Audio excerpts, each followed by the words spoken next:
কুশের কবিতা আশরাফ সিদ্দিকী পাঠ অঞ্জলা মাহাতো।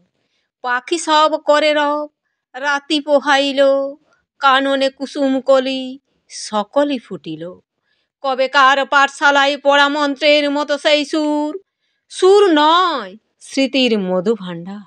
সেই আমার দেশ মাঠ বন নদী, আমার দেশের জারি সারি ভাটিয়ালি মুর্শিদি, আরও কত সুরের সাথে মিশে আছে আমার মায়ের মুখ, আমার মায়ের গাওয়া কত না গানের কলি।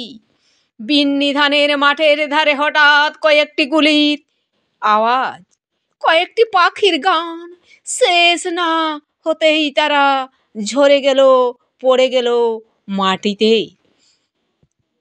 সেই শোকে কালো বৈশাখীর ঝড় উঠলো আকাশে, মাঠ কাঁপালো, ঘাট কাঁপালো, বাট কাঁপালো, হাট কাঁপালো, বন কাঁপালো, সন কাঁপালো, ইতিহাস থামকে দাঁড়িয়ে লিখে নিল সব। তাই তো সহস্র পাখির কলতানে আজ দিগন্ত মুখর, তাই তো আজ দেখো এই মিছিলে এসে দাঁড়িয়েছেন আমার মা, যিনি বাংলা ভাষায় কথা বলা বড় ভালোবাসেন।